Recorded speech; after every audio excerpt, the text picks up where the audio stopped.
রাজধানীর মগবাজারে হাতবোমা বিস্ফোরণে সিয়াম নামে এক যুবক নিহত হয়েছে। এ নিয়ে আরো জানাতে সেখান থেকে যুক্ত হচ্ছেন সহকর্মী অঙ্কন চৌধুরী। অঙ্কন, কিভাবে আসলে ঘটলো এই ঘটনাটা এবং নিহতের পরিচয় জানা গেছে কিনা? জি, ধন্যবাদ আপনাকে। আমি এই মুহূর্তে আছি রাজধানীর মগবাজারের যে স্কাটন এলাকা আছে এখানে কিন্তু কিছুক্ষণ আগে এক ভয়াবহ ঘটনা ঘটে গেছে, যেখানে একটি ফ্লাইওভারের উপর থেকে কিন্তু একটি ককটেল বা বিস্ফোরক জাতীয় পদার্থ কিন্তু স্থানীয় একটি ছেলের মাথায় এসে পড়ে এবং ঘটনাস্থলেই কিন্তু তার মৃত্যু হয়। এতে কিন্তু আশেপাশের এলাকা জুড়ে চাঞ্চল্য সৃষ্টি হয়েছে।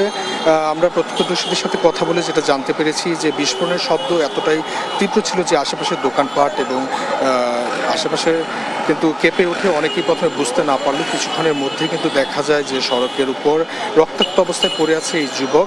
পরে জানা যায় ফ্লাইওভার থেকে নিক্ষেপ করে একটি বিস্ফোরক বস্তু নিচে পড়ে তাকে আঘাত করে এবং ঘটনাস্থলেই কিন্তু তার মৃত্যু হয়। আপনাদের আরেকটু জানাতে চাই যে বিস্ফোরণের সরাসরি আঘাতটি ঘটনাস্থলে নিহত সিয়াম নামের এই যুবক, যার বয়স আনুমানিক 20 থেকে 21 বছরের মধ্যে এবং সে কিন্তু খুলনার বাসিন্দা। তিনি তার বাড়ি খুলনা বলে আমরা প্রাথমিকভাবে জেনেছি।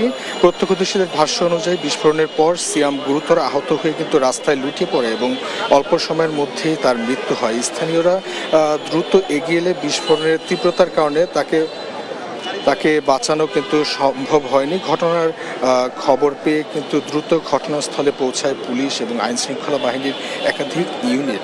নিহতের মরদেহ ঘিরে রাখা হয় এবং পুরো এলাকায় কিন্তু নিরাপত্তা বেষ্টনীর আওতায় আনা হয়।